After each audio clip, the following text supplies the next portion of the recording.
Hello, everybody. Hello, everyone. Thank you very much for attending this evening today. My name is Silvia Mangialene, and I am the president of BC Black History Awareness Society. Before we continue with our program today, I would like to make a land acknowledgement. I would like to acknowledge the traditional, ancestral, and ceded territory of the Songhees and Esquimalt First Nations, on whose traditional territories we operate, learn, work, and organize today. For more than 25 years, the BC Black History Awareness Society has been bringing new events during Black History Month to educate about, honor, and celebrate the contributions, achievements, and struggles of Black Canadians in British Columbia. We believe that knowledge of history is an important mechanism to counteract racism and increase justice and equity for all. Our society has many projects in addition to Black History Month. We are working with the Ministry of Education to increase the presence of Black history in schools. We just finished a new online exhibit for the Digital Museum of Canada on the BC Black pioneers. And we are working with the Royal BC Museum on an exhibit on people of African heritage in BC. Our youth engagement coordinator has planned a series of workshops in hip hop. We maintain an extensive learning center at bcblackhistory.ca. And this is just a sample of projects that we have in our society. This is our second event for the month. Black History Month started in 1926 by an American historian, Carter G. Woodson. The annual commemoration was officially observed across Canada for the first time 25 years ago in February 1996, following legislation introduced by Jean Augustine, the first Black woman elected as a member of Parliament. Black History Month is not just a time to celebrate those from the past. It is also a time to consider how we will shape present and future history to create more justice in our daily lives and institutions.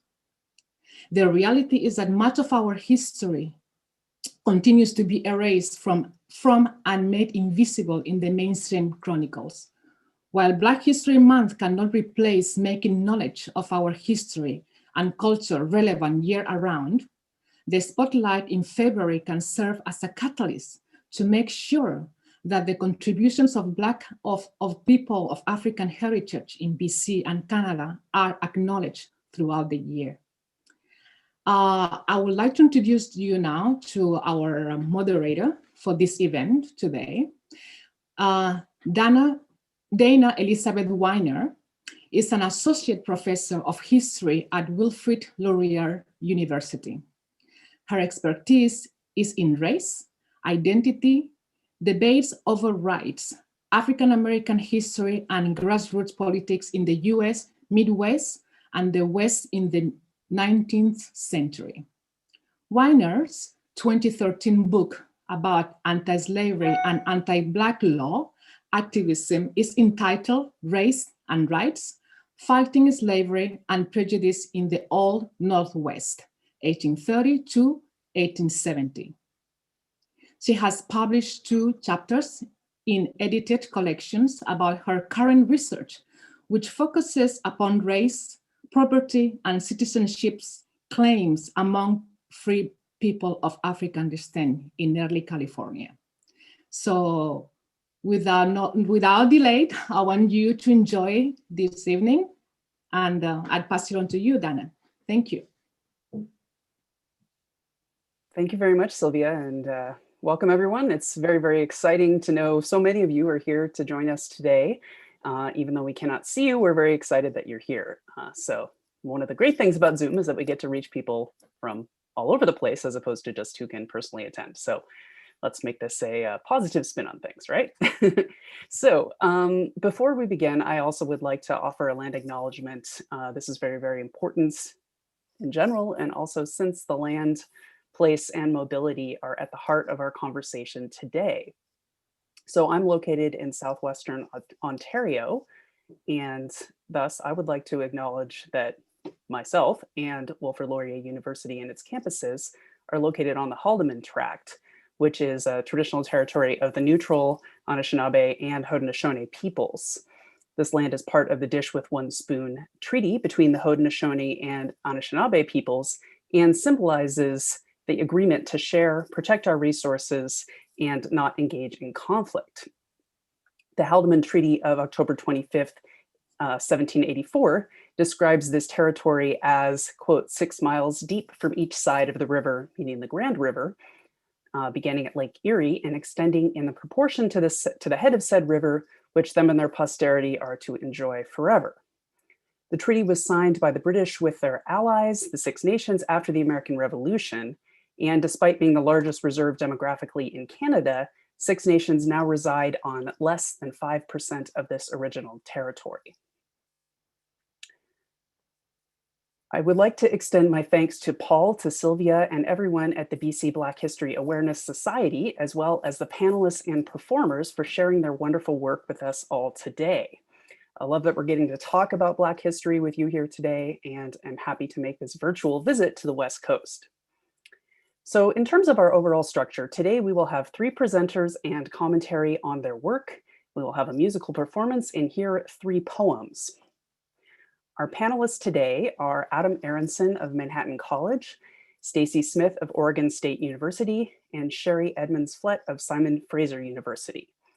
My fellow commentator is John Lutz of the University of Victoria, and we will have a musical performance from Aisha Ray and poetry from Adeline the Soul Poet.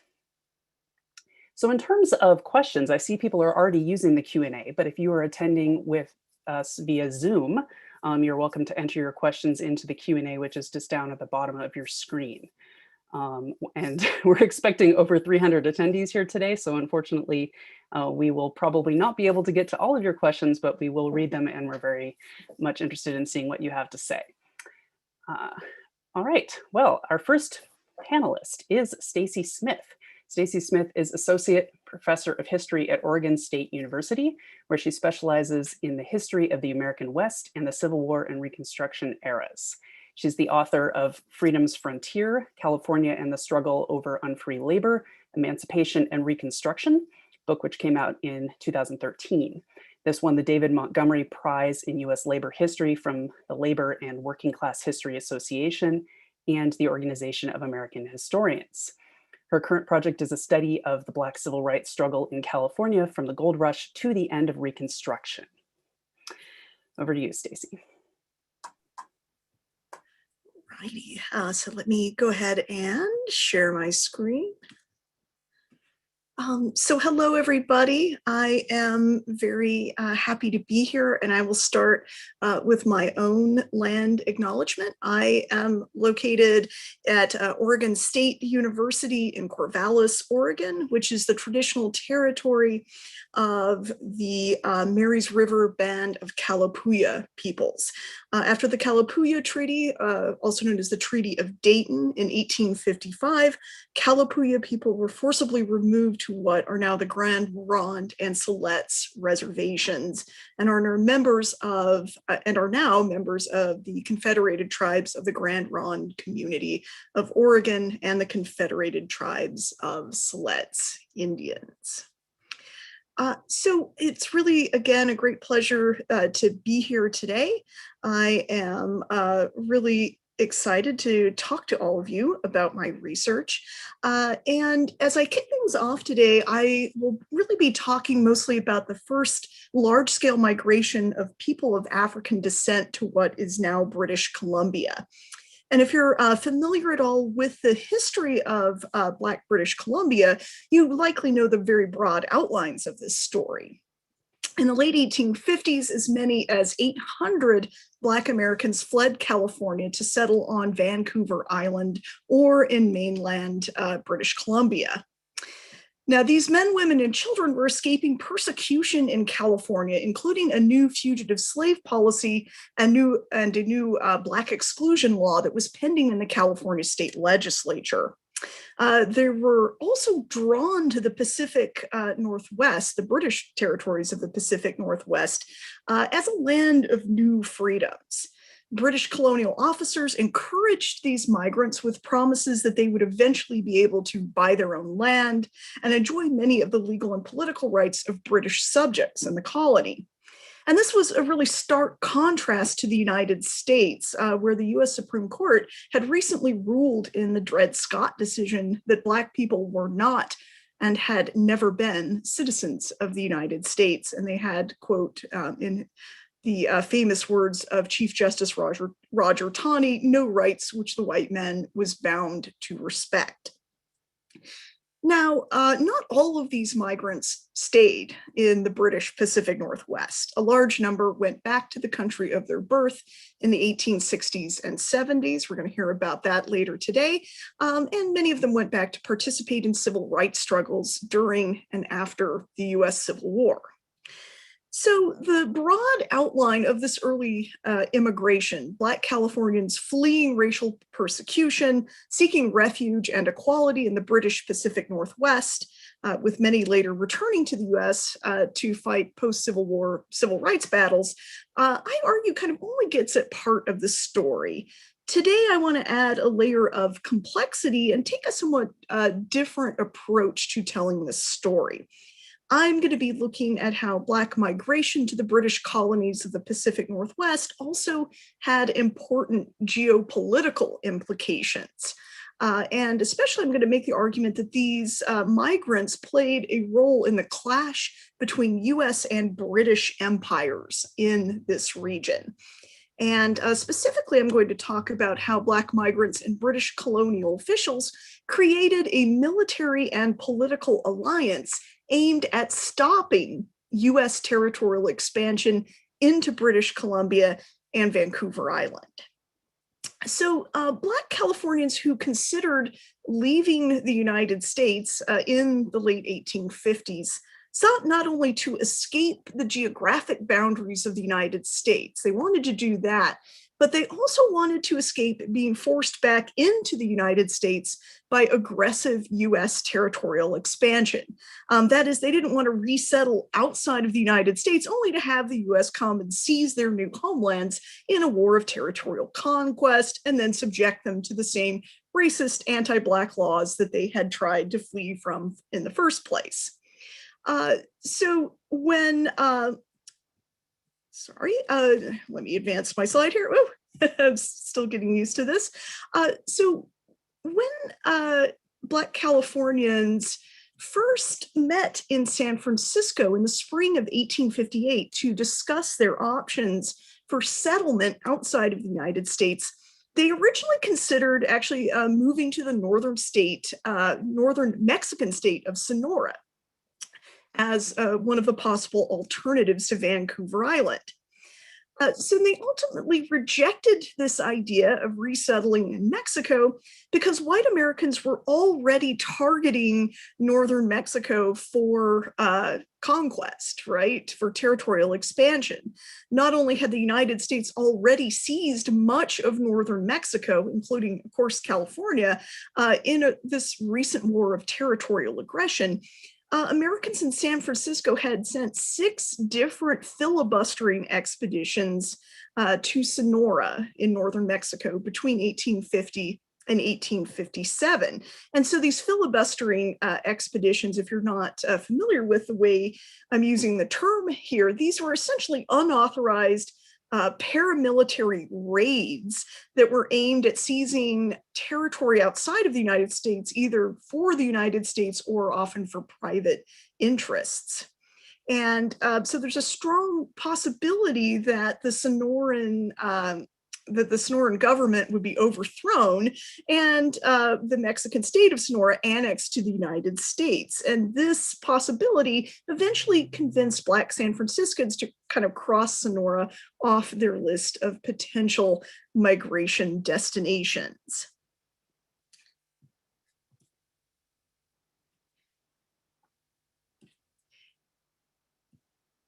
In contrast, Vancouver Island in British Columbia seemed far safer from US imperial ambitions. The United States' most famous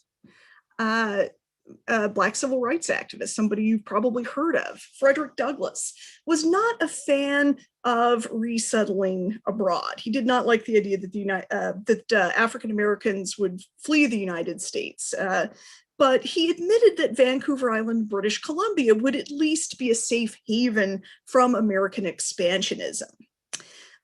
He wrote, "This territory, thank God, does not belong to the United States and is not likely to be annexed. It is British soil." And he said that, he basically was optimistic that the British would fight off American expansion in British Columbia and also protect Black migrants from white Americans who came into the colony trying to pass anti-Black legislation. So just in short, Black migrants may have found Vancouver Island and British Columbia colonies appealing, not just because they were a refuge for civil rights, but also because they appeared to be strongholds against aggressive US territorial expansion. Now, British colonial officials did not share Black Americans' confidence that the British Empire would be able to hold on to its Pacific Northwest colonies in the face of mounting US pressure in the Pacific Northwest. If you know this history, which I'm guessing many of you do, after, this is just a decade earlier, the United States had seized almost half of the British territory along the Pacific coast of North America. Thousands of US migrants to the Oregon Country in the 1830s and the 1840s had really protested against the joint occupation of this territory with Great Britain, and they helped to force the United States to pursue a boundary treaty in 1846. Now, although Americans didn't get the entire Oregon Country, they secured all of the territory south of the 49th parallel, including the rich Columbia River Valley. Okay, and so essentially they'd already wrested a lot of this territory away from British control. And now this discovery of gold in mainland British Columbia really revived American hopes that there might be a possibility to conquer or annex all of this British territory along the Northern Pacific. There were, for instance, in the late 1850s, a series of boundary disputes over the San Juan Islands in Puget Sound. And one of these disputes almost erupted into war in 1859, an incident called the Pig War. And I could talk more about the Pig War in the Q&A if you're interested. And this left British colonists and especially colonial officials in almost kind of constant dread of a US military invasion that might be aided and abetted by recent American arrivals, gold miners who flooded into the gold country in British Columbia. And we can sort of see that that fear, that anxiety, in the words of the British governor at the time, Governor James Douglas. And here's how he put it. He said that newly arrived Americans would, quote, always be a hankering in their minds after annexation to the United States. And with the aid of their countrymen in Oregon and California, so near at hand, they will never cordially submit to British rule nor possess the feeling of loyal British subjects. Now, so in short, colonial officials who worried about the British Empire's sort of fragile hold over the Pacific Northwest and these territories had a mutual interest with Black migrants from California. They both wanted they both really wanted to keep Vancouver Island and British Columbia out of American hands. And in fact, Governor Douglas's formal invitation to Black Californians to migrate northward in the spring of 1858 may have had, really a goal of mutual defense in mind. He noted with approval that unlike white American gold seekers who came into this territory, Black Californians expressed their sincere willingness, quote, to transfer their allegiance to this country, quote. So in the late 1850s and early 1860s, Governor Douglas and the colony's new Black residents from California built an alliance against US territorial expansion. In the summer of 1858, Governor Douglas recruited Black newcomers to serve on a multiracial colonial police force that was primarily made up of British and US-born men of African descent. A major goal of this police force was to keep the peace among rowdy white American miners who passed through Victoria and to basically kind of prevent them from getting out of hand. White Americans did not take kindly to this, and in fact, they mobbed and beat two of these Black policemen, and Douglas was forced to disband this police force to stop white Americans from continuing to riot. A more permanent alliance came in really in the 1860s. And in 1860, Black expatriates from the United States demonstrated their new loyalty for the crown and the lack of sympathy and sort of fear of American expansionism by starting their own volunteer militia company that was aimed at protecting the colony. The officers of the Victoria Pioneer Rifles, which were the first such militia on the island, lamented, quote, the strong American element which had entered into the community, quote, and they pledged to aid the British government in overpowering the American invaders. They would, quote, resist any American aggression toward the colony and promise that, quote, if Uncle Sam goes too far, we shall be able to give a good account of ourselves. And Governor Douglas was himself enthusiastic for this military alliance, at least at first. And it was probably no accident that he officially swore in the Victoria Pioneer Rifles into the Queen's service on July 4th, 1861, which was, of course, the 85th anniversary of the United States rebellion against Great Britain. Since I'm running close to the end of time, I just want to sort of point out that Black migrants to California had also built a political alliance with Governor Douglas and what ended up being his political party known as the Government Party, which was basically made up of royally appointed members of the colonial government, such as himself, and officers of the Hudson's Bay Company.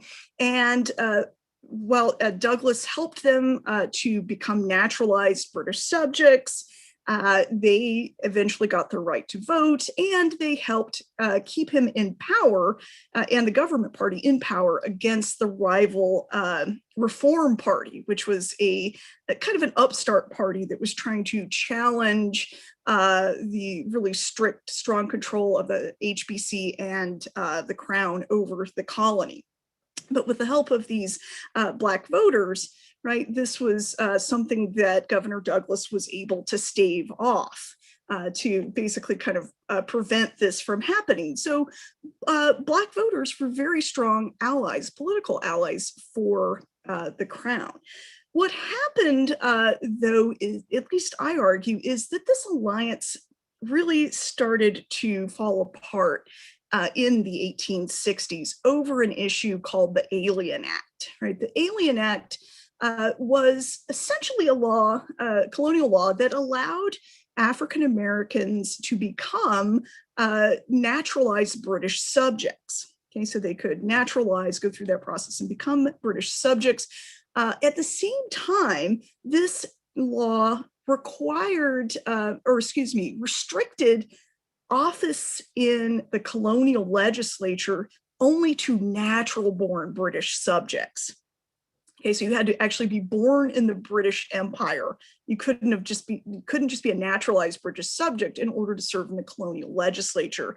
And this ended up being an enormous disappointment for African Americans who had become British subjects. The Government Party refused to budge on this. The Government Party believed that if naturalized British subjects were allowed to serve in the colonial legislature, then this would lead to an American invasion of the colony. essentially that white Americans who were always after and trying to annex or conquer British Columbia would naturalize, become British subjects, get into the colonial legislature, and then essentially take over the colony and vote to annex it to the United States. So the government party wouldn't budge on this. And we have some contemporary accounts that Black British subjects from the United States, that this is one of the key things that really broke their political alliance with the government party, with Governor Douglas. And some of them even mention it as a motivation for eventually going back to the United States, where they could, in fact, hold political power and office, at least by the end of the 1870s. So I'm over my time. I'm going to go ahead and stop there. And I want to, again, thank everybody. I can talk more about this, especially this end part that I had to rush through in the Q&A at the end. All right, thank you very much, Stacy. All right, now I am excited to introduce our musical performer, who is Asia Kay, who is an upcoming singer, songwriter, and poet from Vancouver. Asia was born in Philadelphia and raised in Vancouver with a Nigerian background. Her genres include R&B, rap, and soul with touches of jazz and blues. Asia's passion for music only continues to grow, and she hopes to share her sound with the world. She's singing a song today called Souls.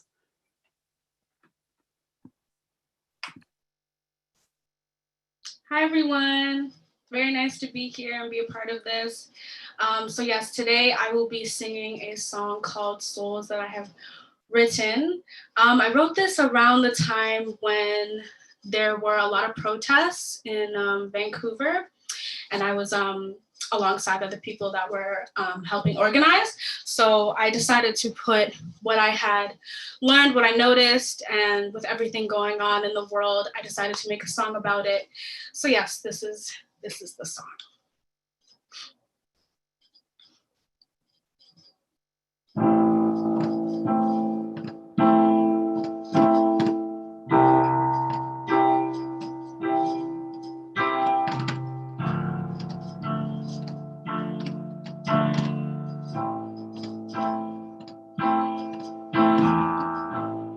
Every day I wake up just to see another body shot down right in the middle of the street. I pray for change here every day, but soon enough we won't have a Black culture here to save. Losing people one by one, even though we stand on the other side of the gun. I won't be small, no, I won't hide. 'Cause if I die, I'd rather die standing with my pride. Another soul down, another soul taken from this world, another soul, another person that was taken way too soon. Another soul, another one, another taken by the God. We will stand, we will march until this war is done. If they're $1, I'm a dime. They get off and I spend my life doing the time. And if I scream, no one will hear. They make our voices disappear. We might be scared, but we'll never ever be a stranger to fear. Another soul down, another soul taken from this world, another soul, another person that was taken way too soon. Another soul, another one, another taken by the God. We will stand, we will march until this war is done. can't breathe. I can't breathe. I can't. I can't breathe. I can't breathe. I can't breathe.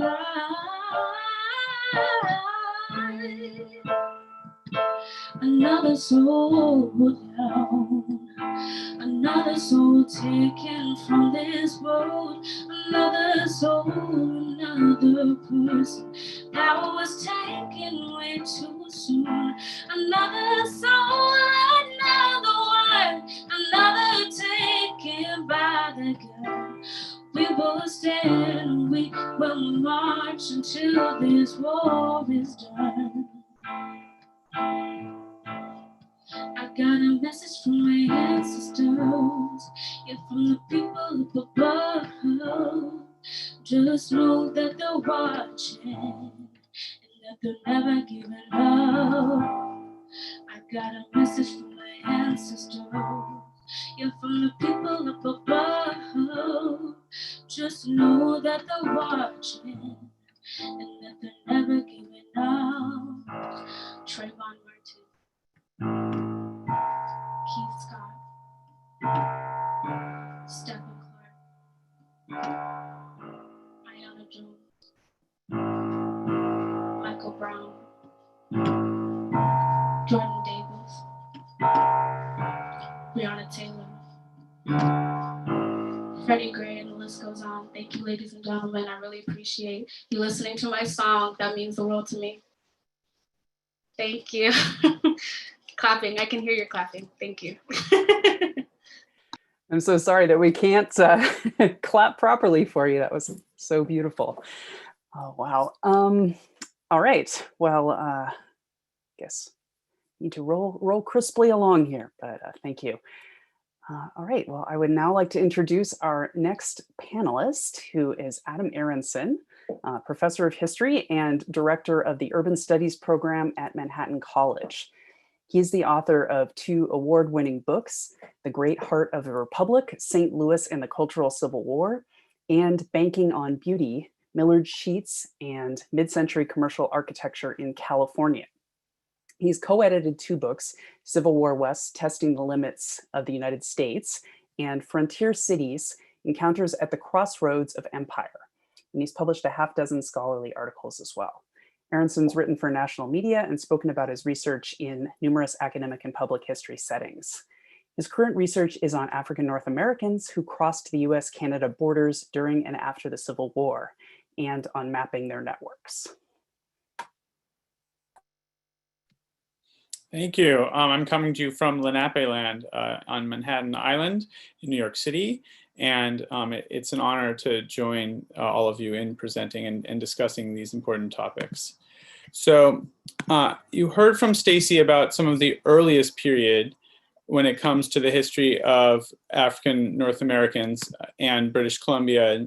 I wanted to take the next step of that story, and my presentation really is part of a project that thinks about all of the US-Canada borders from Alaska to the Maritime provinces. So the overall project tries to really pull from lots of different archives. I know you won't be able to read all of these words as they go by, but I've been working to speak to both individuals from these communities, community historians, and descendants of fugitive slaves in Canada. I met with Karen Hoshaw when I was in British Columbia back in 2014. I've been at this for a while, and I've thankfully had the opportunity to have funding from a number of different sources in the US and Canada to work on this project. Hopefully I'm more than halfway towards the end of it. My goal is in trying to find different ways to get access to the experience of African North Americans, people who lived on both sides of the US-Canada border, whether they were well known and we have photographs and we have narratives from them, or whether we really only know them from government records. And one of the things I'll show you as we move along is that I've been working a lot with databases and visualizations to help us see the patterns of how all these groups come together. I know I'm throwing lots of names at you, but I just wanted to acknowledge the teams of students and colleagues and funders that have been part of this work so far. Okay, so when I say African North Americans, what do I mean? I tend to mean people who were alive at the time of US emancipation, at the end of the US Civil War, or with a memory of emancipation, who grew up in families where that reality of recent emancipation was something that would have been talked about and known, really, part of their daily life. The other thing is I'm talking about people moving in either direction, right? So as you saw from my title, After the Underground Railroad, I think a lot of the time we focus on certain periods in the history of African American history, either in the United States or Black Canadian history. There's certain moments that all of it's important. I think it's important for us to tell all these stories, but the reality of slavery in New France is something that I think is still a surprise to people, and so it gets focused on. The Simcoe Act and the eventual end of slavery in Canada. The Underground Railroad, I think from an American perspective, is the thing that people most think of when they think about the experience of Black Canadians.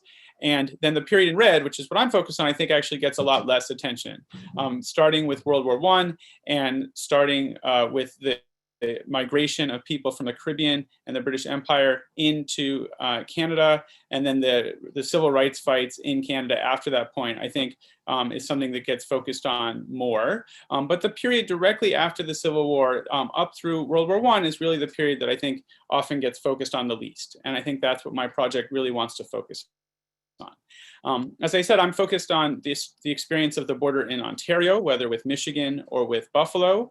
I'm focused on the experience of the border in the Pacific Northwest with British Columbia, and also in the New England area in relation to the maritime provinces, as well as Alaska if it comes into the project. So many Canadian borders with the United States, and not trying to act like this is one experience, but really a variety of experiences across all of these connections. We've already heard a little bit about the Pioneer Rifle Company and that initial moment when those who had come from California engaged with Governor Douglas and his own experience of having a mixed race background and how that played out in terms of the colonial history of Vancouver Island and what becomes British Columbia. One of the leaders in that group was Mifflin Wistar Gibbs, a man who had been born free in Pennsylvania, had gone to California, actually serves in the legislature in British Columbia, serves at the Yale Convention as part of Confederation. And then when he comes back to the United States, he actually ends up with a judgeship in Arkansas and eventually serves as ambassador to Madagascar.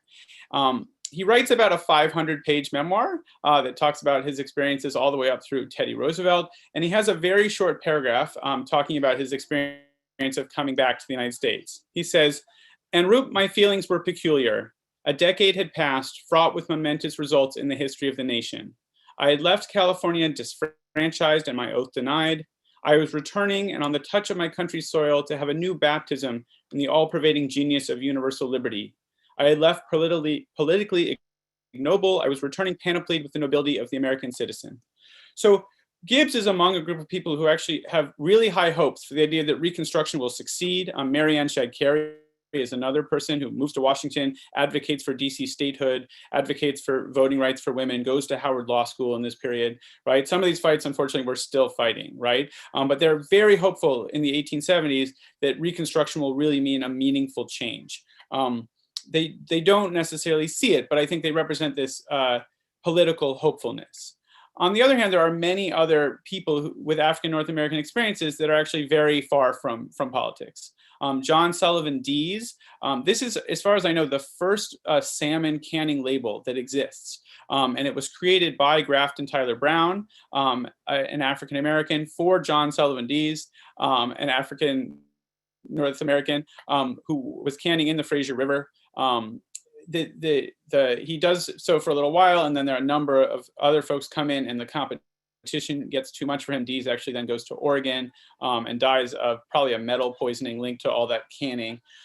Grafton Tyler Brown has a history of painting in British Columbia, and then he goes back into the United States and actually passes as white in the Yellowstone area. When he dies, he's listed as white, which is common in a number of the people I'm looking at. Lots of the things that when I talk about the census change, right? Their birth dates change, the way they spell their names change, even sometimes their racial categorizations change, either of their own doing or because the census taker would just look at people and sort of guess based on who was in the family. So finding this information, understanding its complexity is part of my project, and thinking about the way people had experience on both sides of the border that created networks for them that they were able to use and make connections. One of the most important kinds of fraternal connections were through groups like the Prince Hall Masons.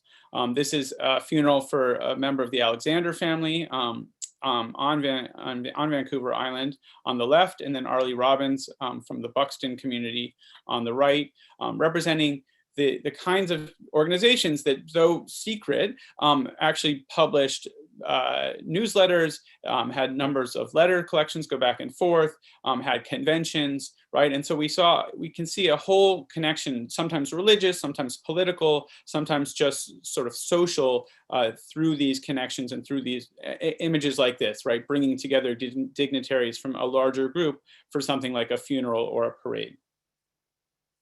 So this is an image from the City of Victoria archives, again, of sort of the power of family and everyday life, right? I mean, some of you may know the people in this photograph, but the experience just of living as a Black Canadian, having these connections either recent or further to the United States, and then later to the Caribbean and to Africa, thinking about how the experience of African North Americans, like many people of the African diaspora, is really that of movement and of network, and of having both an origin place and a destination, and maybe a place where people are just in the middle as they think about it. These are all ideas I'm wrestling with, and I'd love to hear your thoughts in the Q&A.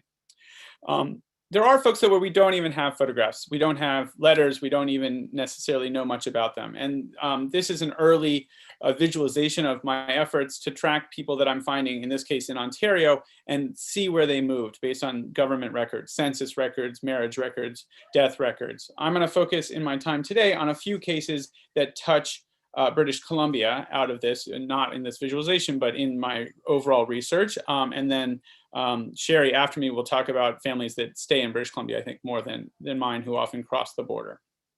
So a few of those individuals, and just to give you a sense of the variety of these experiences. This man, Elias Toussaint Jones, you can see there was an obituary published when he died in Oberlin, Ohio.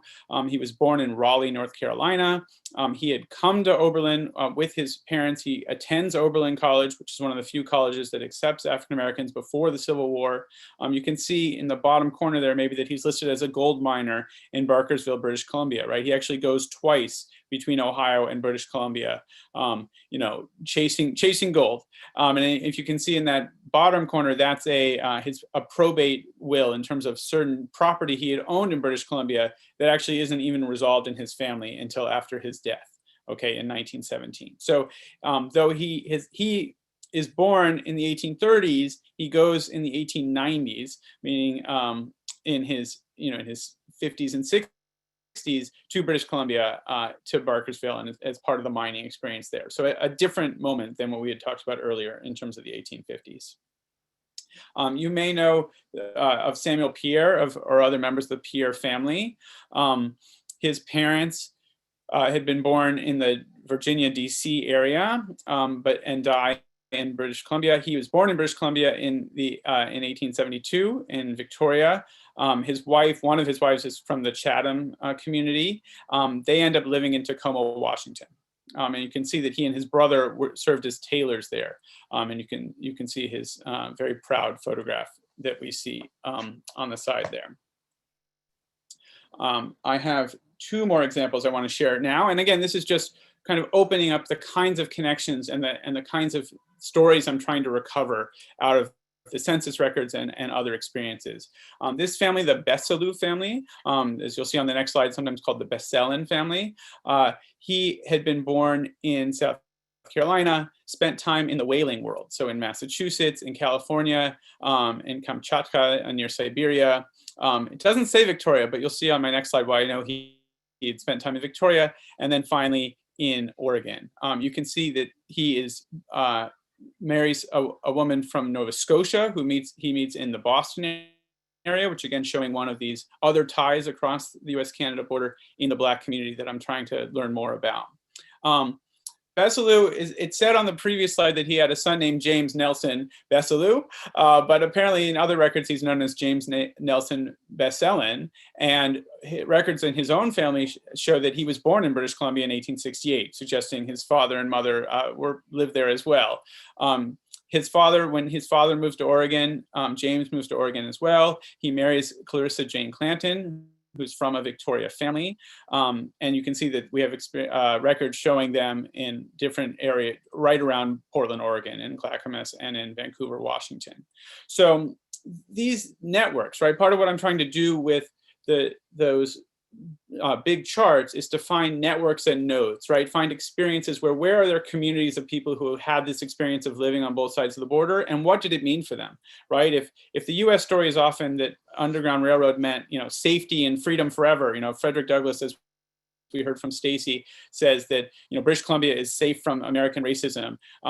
The experience in Canada was not that it was safe from racism. And I think that understanding how people use the border as they made these connections is one of the things I really, I want to learn more about, and I'm trying to research. Thank you for listening. Great, thank you very much, Adam. All right, so our next presenter is Sherry Edmonds-Flett, who is a doctoral candidate in history at Simon Fraser University in Burnaby, BC. Her PhD thesis is on the history of African Canadian women in British Columbia from 1858 to 1938. So we have gone in chronological order, as you can see. She graduated with her master's degree in African Area Studies from UCLA, and her MA thesis was on the history of slavery in the Kingston, Ontario, and Bay of Quinte region. Sherry is the executive director of LANC, Link, Long-Term Inmates Now in the Community, which is a nonprofit registered charity that she founded with her late husband, Glenn Flett. All right, over to you, Sherry.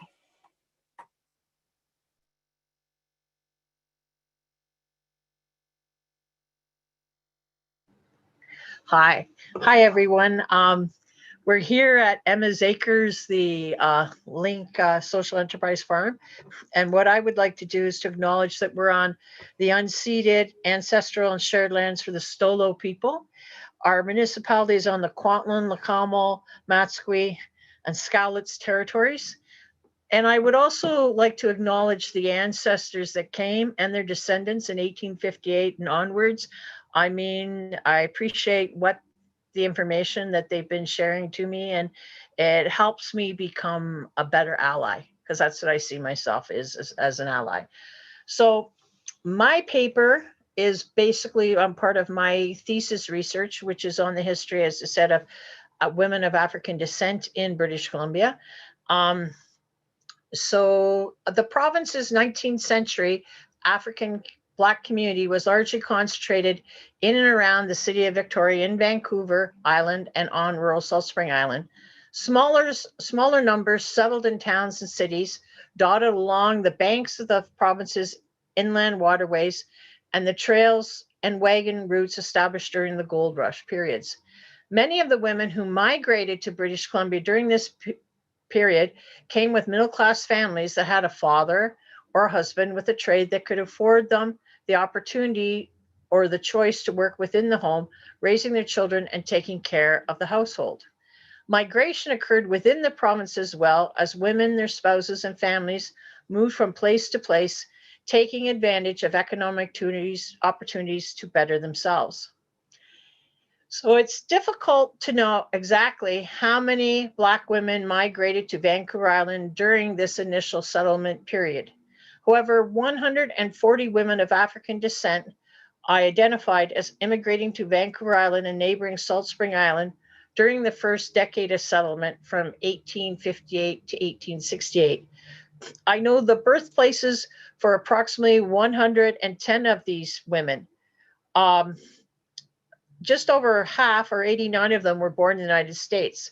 The majority were born in southern slaveholding states. For those women that were born in northern free states, The majority came from Pennsylvania, Massachusetts, the District of Columbia, New York, and New Jersey. 7 women were born in Victoria prior to the immigration to British Columbia. 12 women were born in what is now known as the province of Ontario in Canada, and 4 women came from the West Indies. Most first-generation women were involved in long-lasting, stable marriages interrupted only by the death of a spouse. Many were married to businessmen or tradesmen who achieved relative economic prosperity, employed as merchants, tailors, restaurant owners, bakers, draymen, carpenters, contractors, and porters.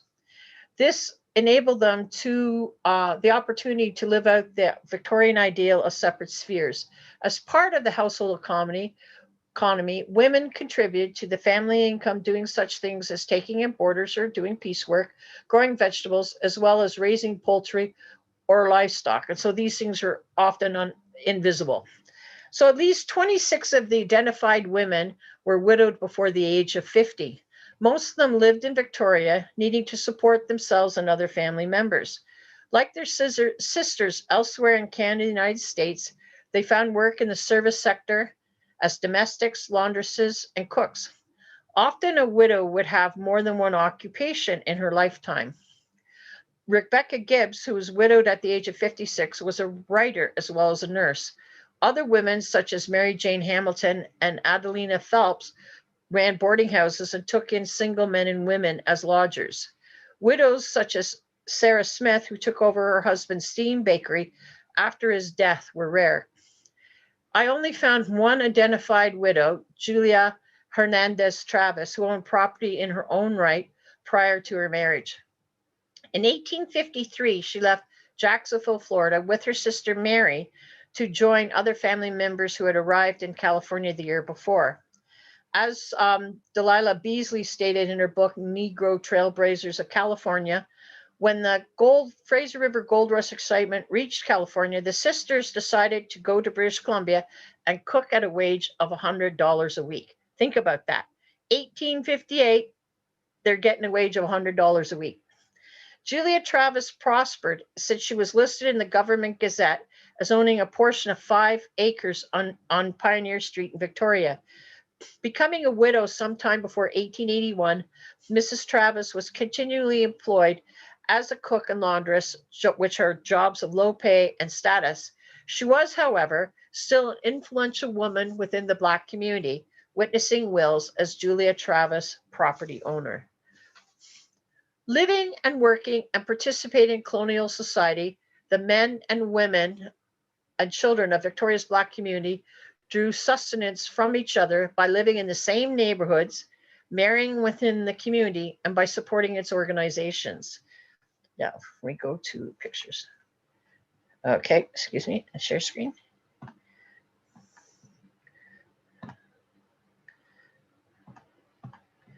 Okay.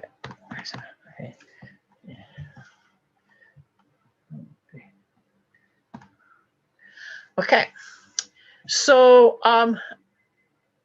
during the 19th century, single, married, and widowed first-generation women, as well as other members of Victoria's African-Canadian community, lived in close proximity in the Johnson and Yates Streets wards.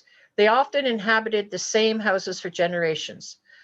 The Pierre family lived at 22 Pioneer Street for at least 30 years, as did the Pointers at 193 Johnson Street and the Lesters at 93 Vancouver Street. And this is a picture of Nancy Lester Nee Davis, who was the wife of Peter Lester.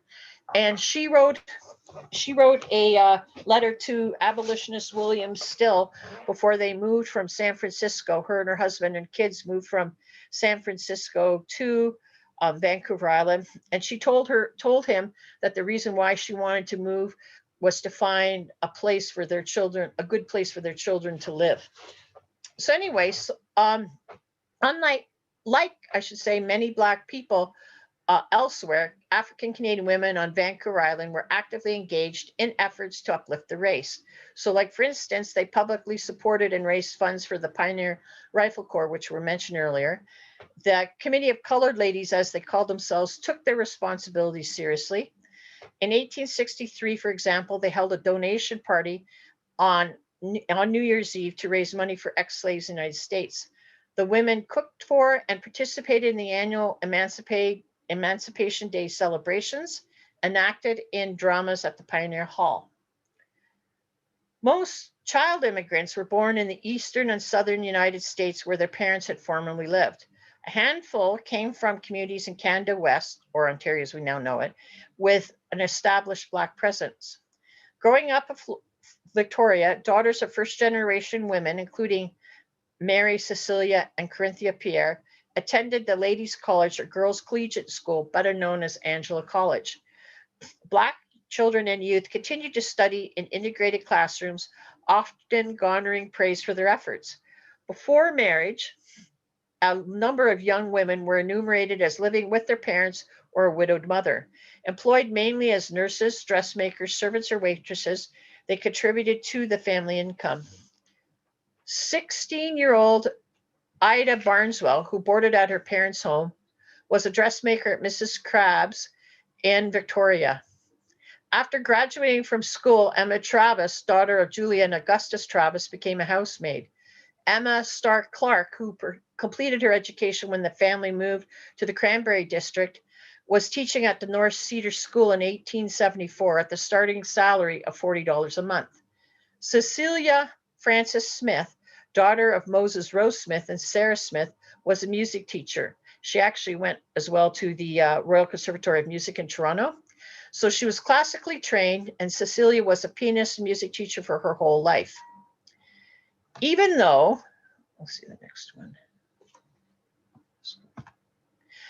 Even though children attended integrated schools with their families, and worshiped at local churches, their social activities were largely centered within the African Canadian community.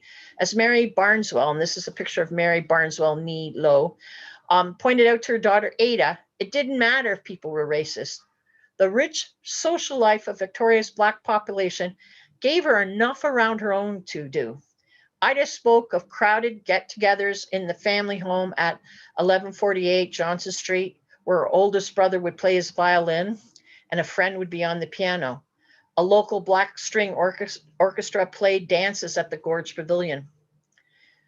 Throughout the latter part of the 19th century, most African Canadian women on Vancouver Island married within the local Black community, creating extended kinship ties that made nearly everybody a relative. For example, the Barneswell sisters, Ada and Mary Louise, married brothers Charles and Frederick Alexander. Corinthia Pierre and teamster Thomas Alexander wed on February the 2nd, 1887. Mary and Flora, daughters of Moses and Isabella Roden, married two other Alexander brothers, William and John.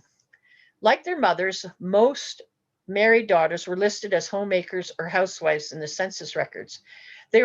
These daughters were also concerned about the conditions for people of African descent as a whole. The Pacific Appeal, which is a Black newspaper out of San Francisco, dated April the 25th, 1863, reported that the untiring ladies are always seeming and devising some plan to relieve the sufferings of the sick and indigent.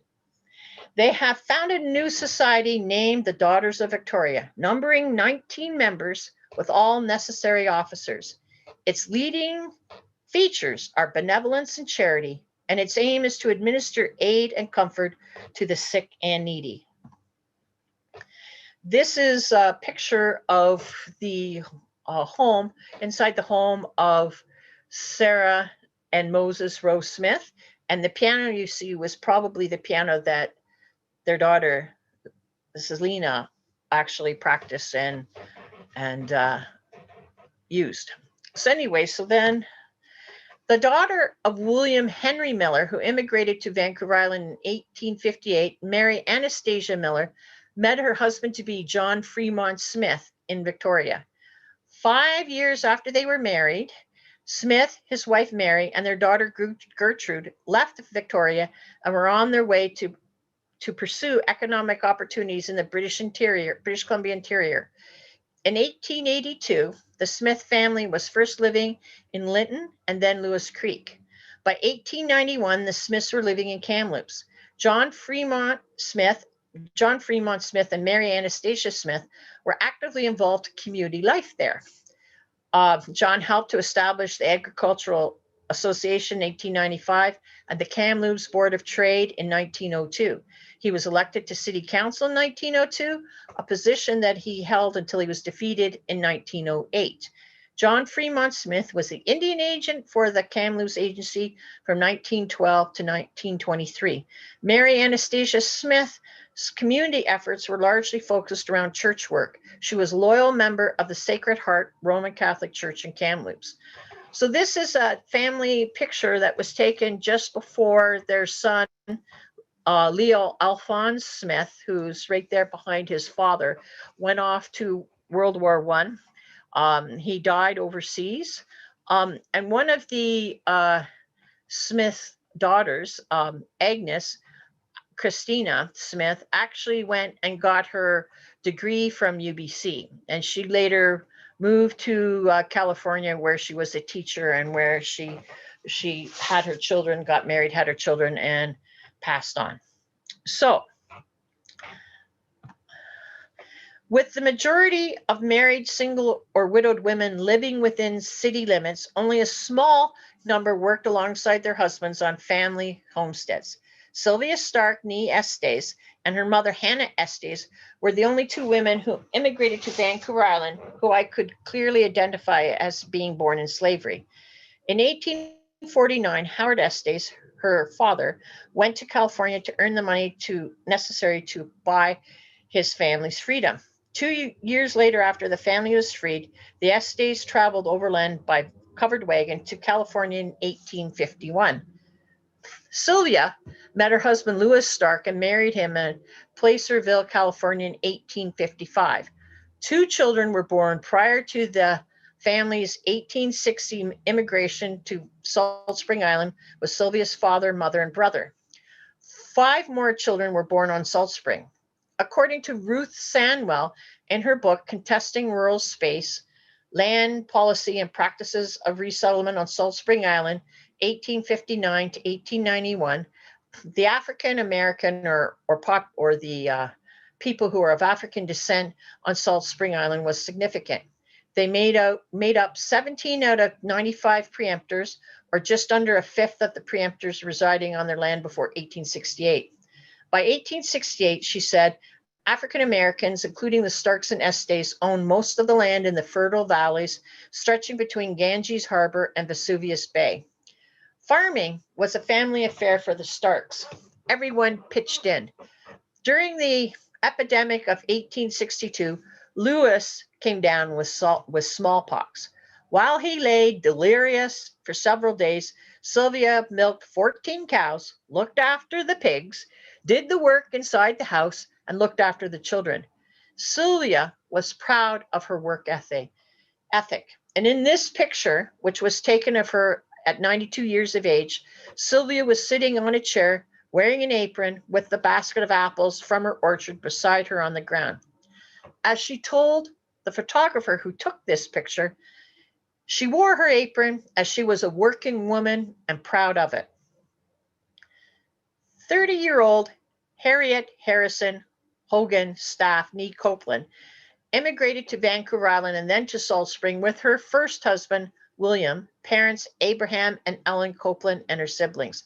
Ellen Copeland, by the way, was the oldest woman that I found having immigrated to what we now know as Vancouver Island or BC, and she was, I think, 56.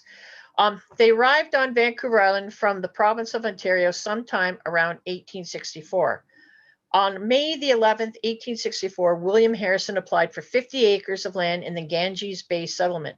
It was there that Harriet was living when William passed away suddenly on July the 25th, 1878. About 14 months later, she married again, this time to Englishman Alfred Staff. The couple was farming on Vancouver Island in 1881, but were living in Victoria in the Yates Street ward with Harriet's son in 1891. However, by 1901, 67-year-old Harriet Staff Nee Copeland was listed in the census as a farmer, was back residing on Salt Spring Island, living with 2 of her sons, William and John Harrison. Now, Nancy and Charles Alexander left their hometown of St. Louis, Missouri, and traveled overland to California with their first two children in 1857. A year later, in 1858, they came to Vancouver Island on the steamer ship, the Oregon. In 1861, Charles bought land in Shady Creek in South Saanich. Settling there, the Alexanders farmed for 33 years. A deeply religious family, they helped found Shady Creek Methodist Church. Nancy was a founding member of the Lake Hill Ladies Institute. Married for over 50 years, Nancy and Charles Alexander were parents of 12 children. Now, there were enough people of African descent residing in New Westminster, which is on the Lower Mainland, to warrant the city's own subscription salesperson for San Francisco's black newspaper, the Pacific Appeal. Incorporated as a city on July the 16th, 1860, New Westminster was located about 18 miles west of Dease Island on the north side of the Fraser River. Sawmills and salmon canning were the city's two primary industries. Josephine Sullivan and her husband Philip were two of New Westminster's early black pioneers. They had moved to British Columbia from the United States with their oldest children, Julia and John, in 1859. Deeply religious, such as the Nancy and Charles Alexander, they had moved to British Columbia from the They had attended Wesleyan Methodist Church located on Queens Avenue, and this church is still standing. Their two youngest children, Arthur and Charles, were born in New Westminster. Arthur and Charles, by the way, signed the Articles of Incorporation for the city of Vancouver. Anyway, the Sullivans, Philip, Josephine, and their sons, John, Arthur, and Charles, lived in New Westminster for 20 years, and by 1882, the family had moved to Vancouver. So, as the 19th century came to a close, a growing Vancouver challenged Victoria's preeminence in the British Columbia economy. With lower freight costs, better connections to inland, as well as coastal trade, railway, and lumber production, it became the provincial hub. Mirroring this economic shift, the center of British Columbia's African Canadian community moved from Vancouver Island, Salt Spring Island, to Vancouver. According to Dr. E. Maciel, who was touring Vancouver Island and the Lower Mainland in 1893 in the hopes of establishing the AME Church in British Columbia, 165 people of African descent, including seniors and children, lived in Vancouver. His informal census included 19 barbershops, 8 janitors, 1 elevator runner, 1 restaurant, and 1 varnish manufacturer. The railway made it much easier for couples and those with families to make the trek from central Canada to the west coast. One of those families included were Martha Scurry, her husband Hiram, a barber, and their children, and they had originally started out from Owen Sound, Ontario. In 1886, Hiram and Martha Scurry traveled to Vancouver with their 7 children from Winnipeg, working and buying property in East Vancouver. After her husband Hiram died in 1895, Martha provided furnished rooms at 228 Abbott Street, next door to the barber shop that her sons owned and operated. So in conclusion, the province's 19th century Black community was largely concentrated in and around the city of Victoria on Vancouver Island, Salt Spring Island, and New Westminster, later on into Vancouver. Taking advantage of economic opportunities to better themselves, women, their spouses, and families moved from place to place. Many of the women who migrated to British Columbia during the 19th century came with middle-class families that had a father or husband with a trade that could afford them the choice to work within the home, raising their children and taking care of their household. Only a small number worked alongside their husbands on family homesteads. Thank you. All right, thank you very much, Sherry. I'm now very pleased to introduce today's poet, the spoken word artist, Adeline de Sol Poet. She was born in San Francisco, raised in Vancouver, and is a direct descendant of 2 of BC's Black pioneering families. Her great-grandparents left San Francisco and settled in Victoria and Salt Spring Island in the mid-1800s. Her grandmother was also famous in Vancouver's history. She opened and operated Vi's Chicken and Steaks from the early 1940s until the late 1970s. The restaurant was a fixture on Union Street in Hogan's Alley and was a home away from home for visiting Black performers. So we're very excited to hear from you today.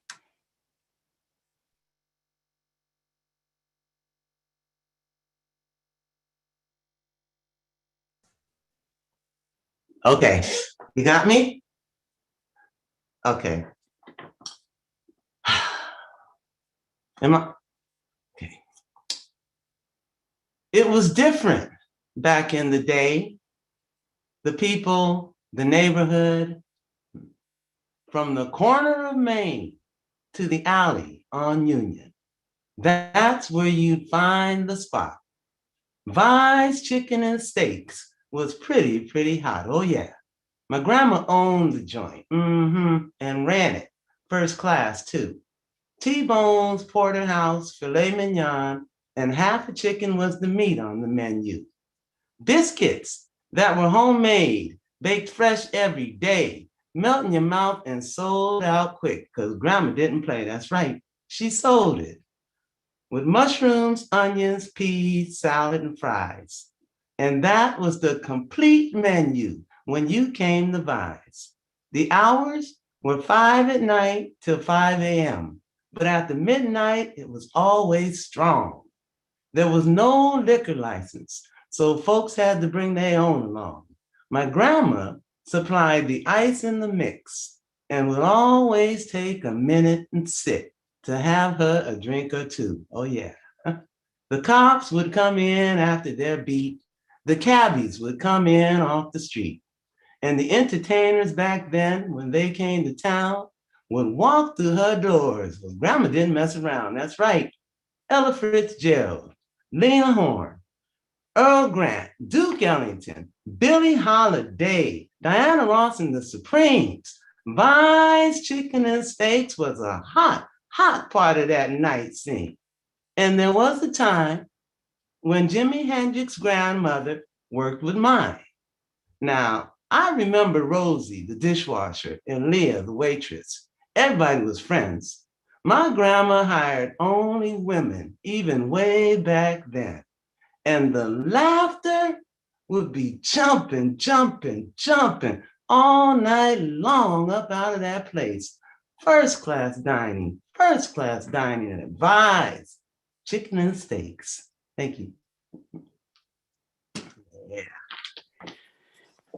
Thank you very much. And we are fortunate enough to get to hear 2 more poems after our Q&A period. So please do stick around for those later on. Right. All right. Thank you. Thank you.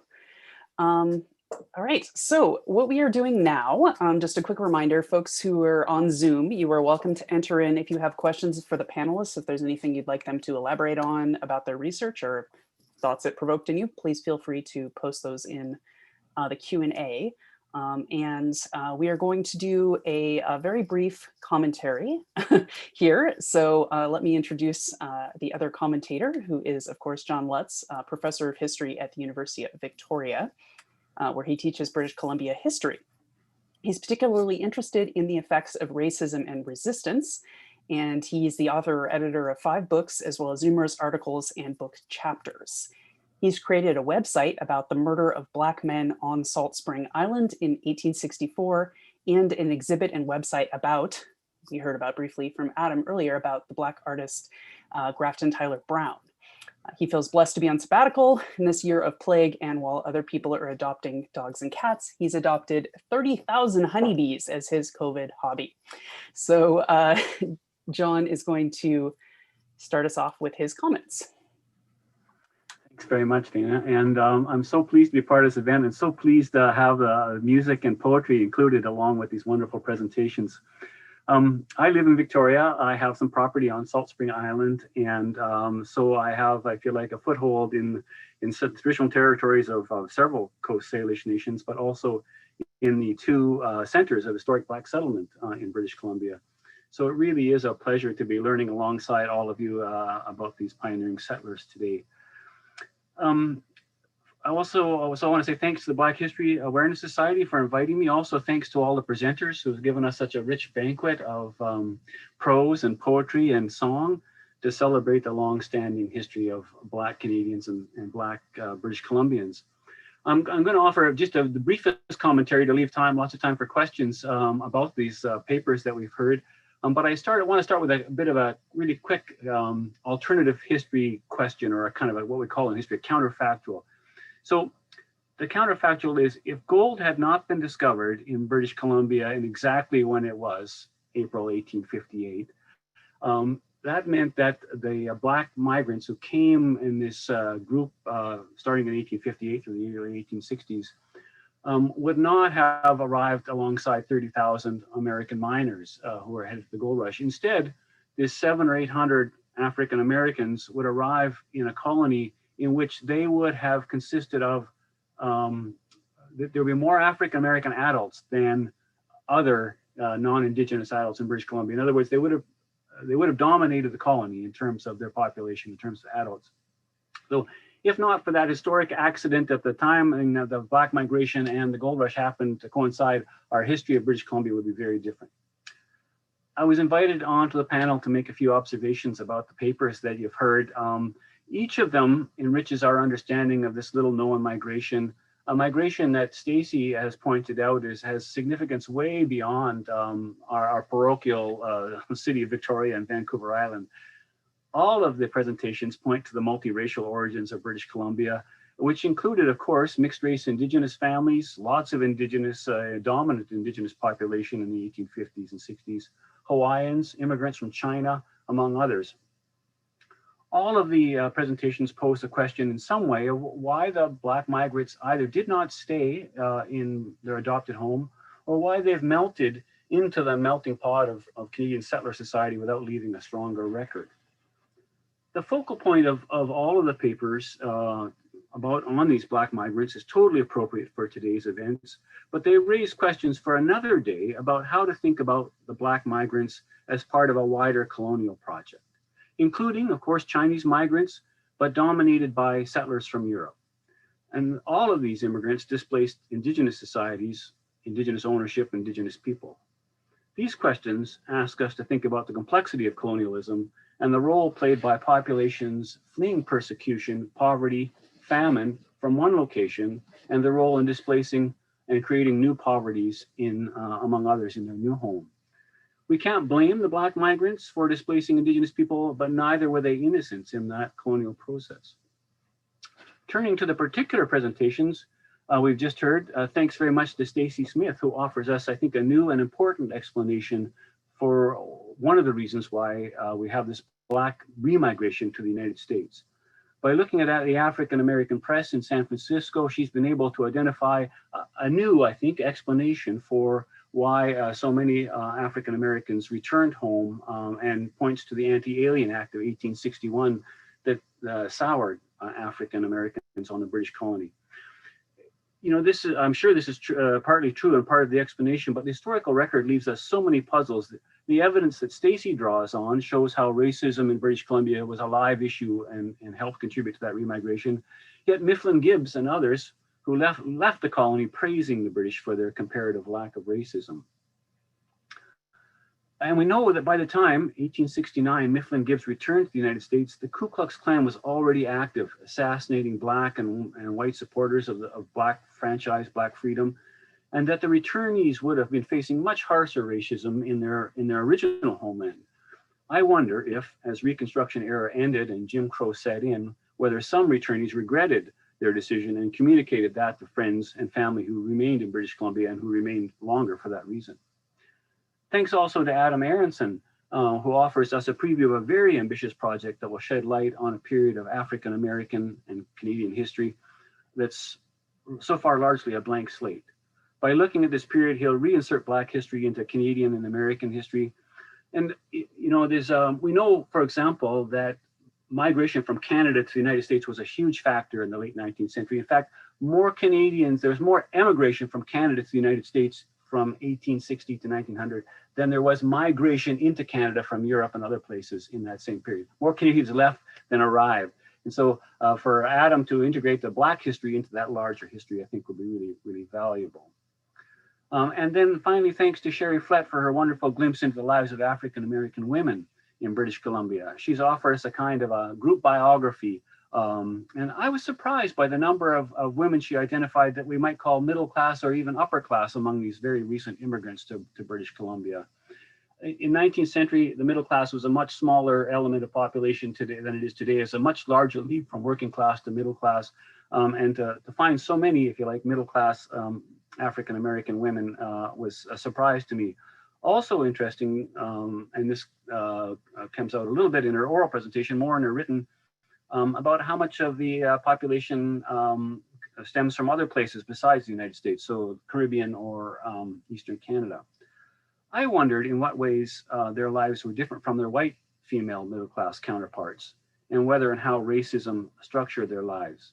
So for Adam, a question maybe you can think about, and we'll just leave this for the, I think the open question period if he wants to respond then.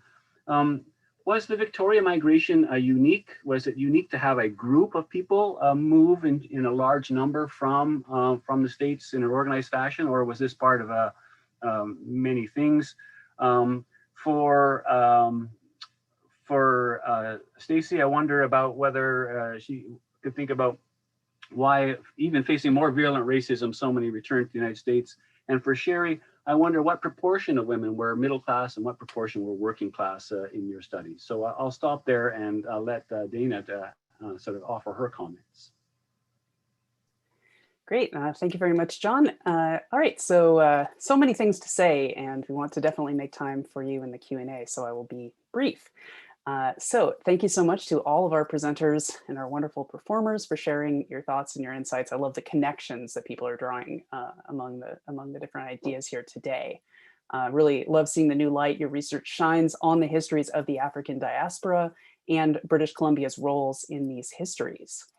I think all three of the presenters here today expand historians' perspectives on Black migration and Black communities.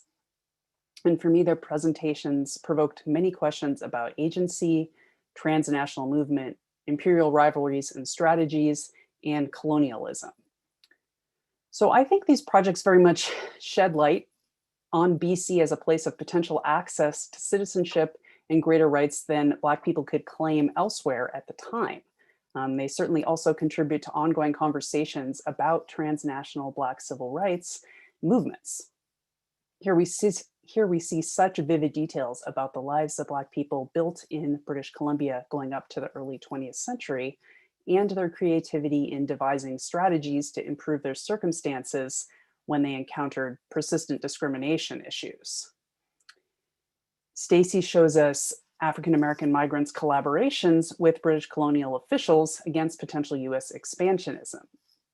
Black people in British Columbia were making strategic alliances, using imperial rivalries for their own benefit. And Mifflin Gibbs is a wonderful example of somebody who strategized and changed over time in keeping with his environs and their changing attitudes toward African Americans. Going quickly over to Adam, your research breadth is so impressive, and there's so much going on across the entire border, US-Canada border here. But so I'm very much looking forward to hearing more about what your findings teach us more broadly, but about African-American agency and the importance of these histories. But just to focus in for our purposes today on BC, I'm wondering about the economic status, what you've been able to find out about people's economic mobility, just because that was such a sticking point for many African Americans in the 19th century. Getting enough capital to be able to move around was often challenging. So, and this may be something I know this isn't present in all histories, but I'm curious what your sources have enabled you to find out about people's economic status that allowed them to be going back and forth, or drove them in some cases from one place to another. And then moving over to Sherry, this fascinating picture you paint for us of the early African Canadian population in BC. It's just wonderful, rich, detailed research that's really showing us how clearly how Black Canadians built communities and thrived in early BC. I was particularly intrigued by the example of the Copeland family and others you mentioned who moved not from outside Canada, well, present day Canada, but who moved from other regions of British North America. And I wondered to what extent was BC kind of a magnet for people of African descent from elsewhere within British North America, if you've found many cases about that. That would be neat to hear about in the Q&A if time permits. So I'll just wrap up with one big question, giant, ridiculously large question, which is just how ought we to think about these individuals and movements in the broader context of the African diaspora in North America and beyond? And so what does knowing more about Black British Columbians teach historians, both of Black Canadians and the global African diaspora? So yeah, we will leave you with that.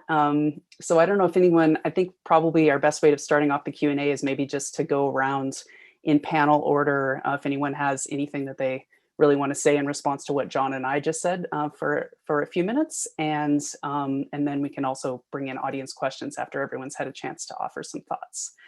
So Stacey, are you ready to begin? Yes, making sure I had unmuted myself. So the question about why migrants to British Columbia might have been interested in going back to the United States, even though there's this obvious racial, intense racial violence in the aftermath of the Civil War.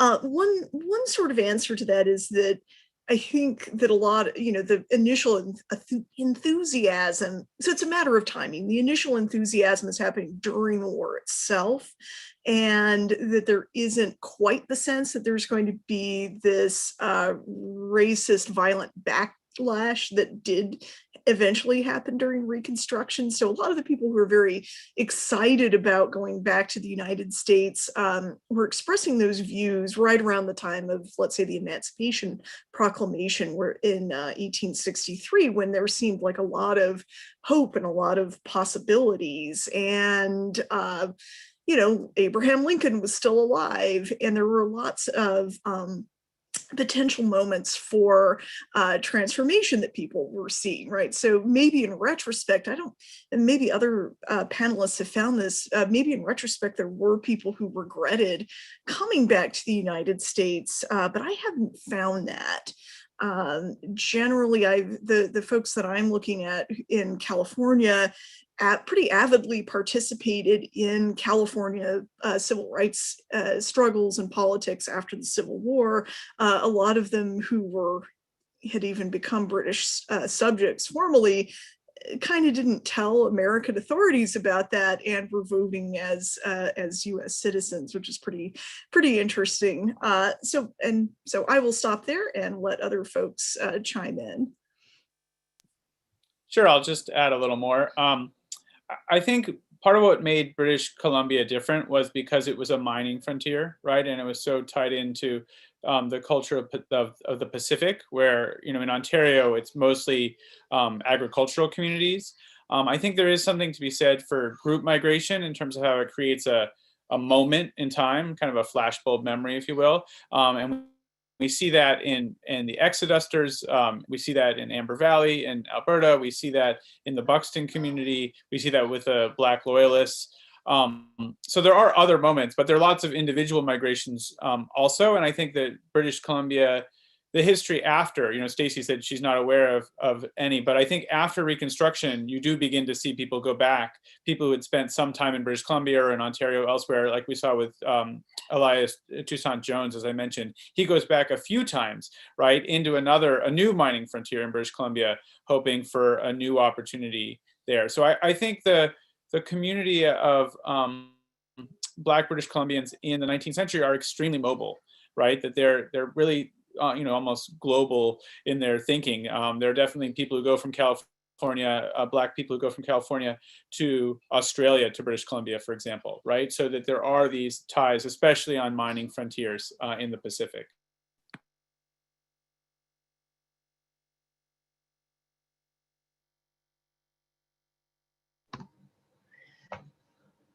Hi, it's Sherry. So first I wanted to, there was a comment that was made in the Q&A by Mr. Parrish, so I wanted to address that. I wanted to talk about how I became an African Canadian historian.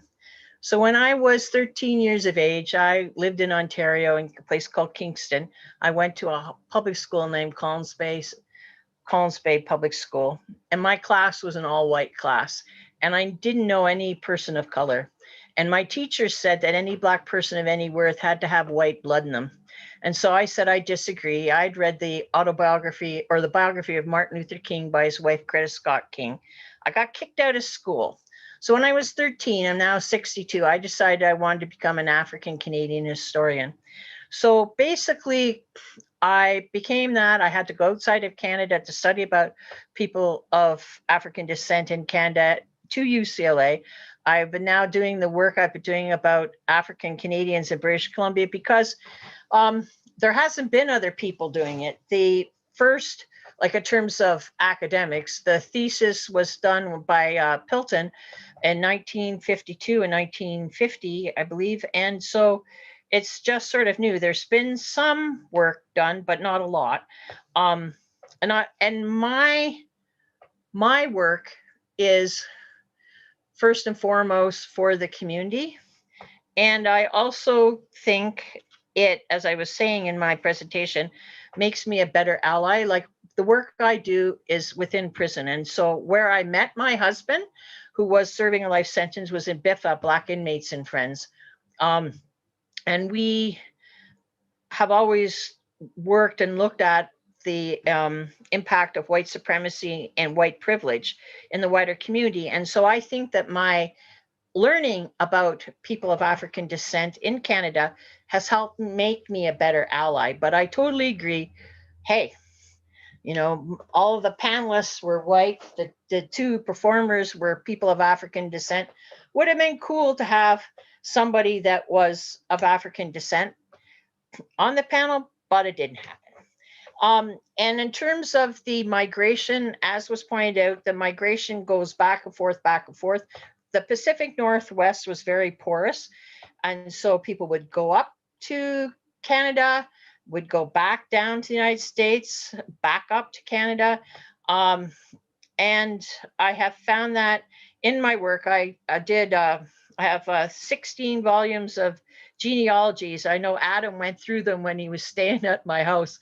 And so how I track it is by family genealogy. So part of it was the movement within the community for economic opportunities. Part of it was if you're basically married to everybody in the community, you basically then married somebody that was part of the community, let's say down in Seattle or other places, like some of the Pierre family members were in Seattle, or, you know, and again, we had organizations like the National Association of Colored Women's Clubs.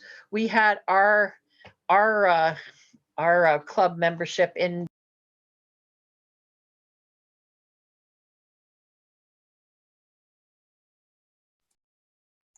Sherry, I think you hit the mute button there. There.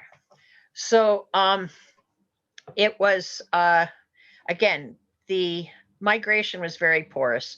And what I was trying to do was to look at migration as it pertains to people of color, but specifically in terms of women and their children, which again points to that whole intersectionality and, you know, looking at gender, class, and race. Anyway, that's my points. Great, thank you, Sherry. We have a few, I can kind of roll together a couple of the questions we've gotten in the Q&A. So there was a question asked in response to Stacey's presentation about whether why, we can put this under the category of why Canada, or present day Canada, why BC? So was Mexico not an option because it was hostile to Black people at the time? That was the question that was originally posed. But perhaps several of you would be able to speak briefly. We have about 3 minutes left for our Q&A. Briefly about you know, what it is that's so attractive about British Columbia, if there was anything that you weren't able to say in your presentations earlier on that subject.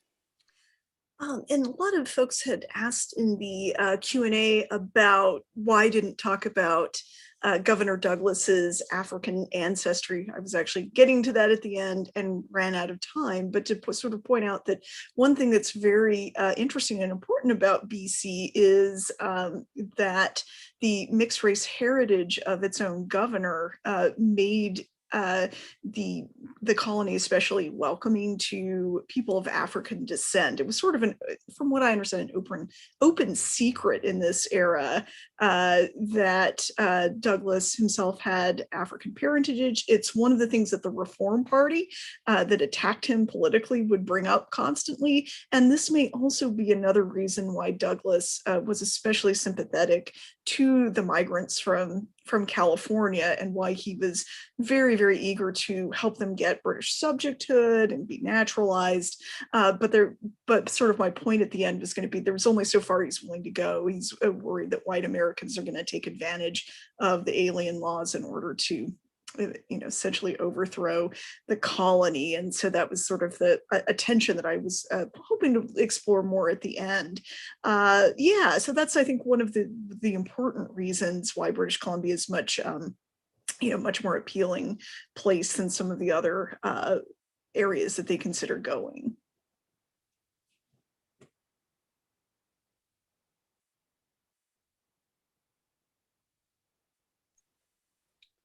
All right, does anyone have anything else they wanted to comment about those sort of pull factors? Or John and I also have some additional brief questions. I don't know, John, is there anything else that you wanted to bring up?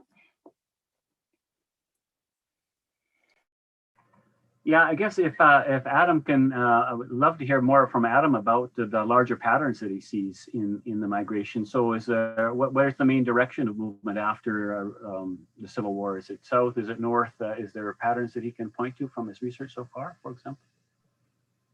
So from what I've found, there's definitely more people coming south from British North America into the United States. I think the way I'm building the project is looking at the political movements, as I mentioned, around Reconstruction, but also we see lots of economic movement, people finding jobs in the Ford Motor Company, for example, in Detroit, people making connections for education or for marriage, as Sherry was talking about also. And I think one quick thought is that someone had asked about, so how should folks in 21st century British Columbia, Black British Columbians think about this? As historians, that's always a little bit of a challenge, right? But I think our story of the past is not just about what happens in the past, it's about how it informs the present, right? And I think like Aisha's song earlier, I think helped think about those connections, right? When is something a pattern, right? When is something being forgotten or being remembered? And I see the importance of the idea that there were Black members of the legislature, right, of the city council, of the legislature, Black people in Victoria who were rich. The first Black canning label, the first canning label for anybody, I think, was John Sullivan Dee's canning label, right? A Black Canadian creating the first canning label in the salmon canning world, right? So I think there are lots of things that people think of as not linked to this Black Canadian history that really is part of the Black Canadian history of Black British Columbia.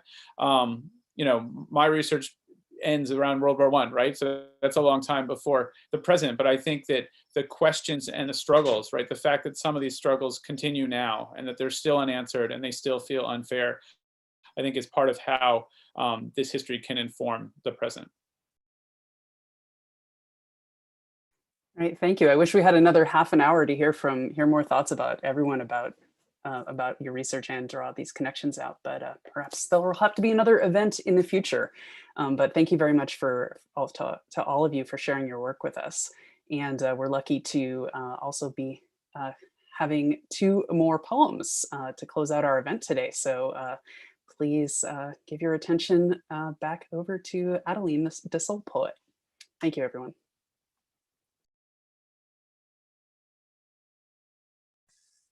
Okay, I get it. It's for the Black pioneers of BC. It's called You Ain't Gone. You left me hanging. What could I say? You went and died on me that day. And now that you're gone, what do? How do I make it in life without you? And why? Why is it that you still talk? I hear your voice upon my walks, fussing, bossy, telling me the things I need to hear. You ain't gone. You see, I feel your presence. Your spirit is strong. I know these feelings I have aren't wrong, because I laugh when I hear the things that you say. I answer you back as I go about my way. I thought I had lost you. That's all I envisioned. But I thank God for giving us this beautiful, beautiful connection. Because now that I know it, this is cool. Because you left me the biggest part of you, the gift to realize that we're still together. That's right. That's spiritual power. That's it. I was so afraid when you were gone, but I didn't know the spirit power holds on.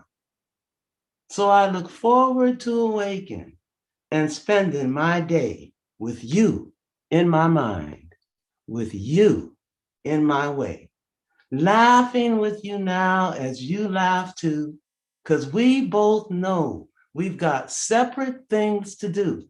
Me on this end, I'd say it's the lower. You on that high road, because you done crossed over. Hand in hand and side by side, God chose you to be the guide. So I'm not alone, as I thought at first. Those were just emotional bursts. What's happening now is a stronger force. Subconscious spirit knew this, of course. You were chosen. So you go head on. I'll be all right, because you ain't gone. That was my poem to them. This is their poem to me. I'm right here in heaven, and I'm all right. There's people coming through all day and all night. They come when it's time, the young, the old.